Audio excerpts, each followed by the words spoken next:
నాకు డబ్బున్న వాళ్ళు వద్దు, నాకు దమ్మున్న వాళ్ళు కావాలి. లీడర్షిప్ ఎలా ఉంటుందంటే ఊరి కోసం, నా నేల కోసం ఒక్కళ్ళు కనుక అడుగేస్తే, వాళ్ళ ఊరి నుంచి అడుగేస్తే, అతను పవన్ కళ్యాణ్ వ్యక్తి దగ్గరికి వస్తే అది వెళ్ళి ఆ రోజు నా పక్కన యాదృచ్ఛికంగా కావచ్చు, యాక్సిడెంట్లు కావచ్చు, వి హనుమంతరావు గారు ఉన్నారు కాంగ్రెస్. అప్పుడు కాంగ్రెస్ పవర్లో లేదు, టీఆర్ఎస్ పవర్లో, కేసీఆర్ గారు సీఎం. మన శివ మాట్లాడుతూ ఉంటే హనుమంతరావు గారు కూడా వింటా ఉన్నారు. సో నేను చెప్పాను, నేను వెంటనే మన వాళ్ళకి ఎవరికి ఫోన్ చేసి అసలు ముందు దీని మీద ఒకసారి డిస్కస్ చేద్దాం, మాట్లాడుతూ వి హనుమంతరావు గారు అంటే మేము కూడా ఏదైనా చేయమంటావా అన్నాడు.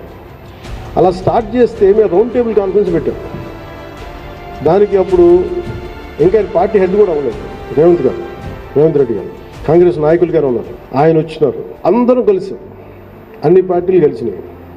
జనసేన దగ్గరికి వస్తే అన్ని పార్టీలు కలిస్తే యురేనియం తవ్వకాలను ఆపేయమని అప్పుడు మన కేసీఆర్ గారు, అప్పుడు గౌరవ ముఖ్యమంత్రి, ఆయన తెలియజేశారు. అంటే నేను ఇది ఎందుకు చెప్తున్నానంటే, when you believe in an ideology,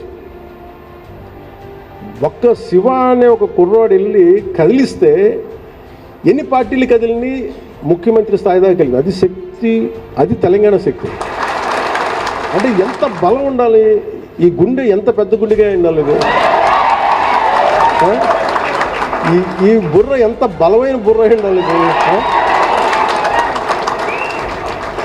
నాకు డబ్బున్న వాళ్ళు వద్దు, నాకు డబ్బున్న వాళ్ళు కావాలి, నిలబడేవాళ్ళు కావాలి.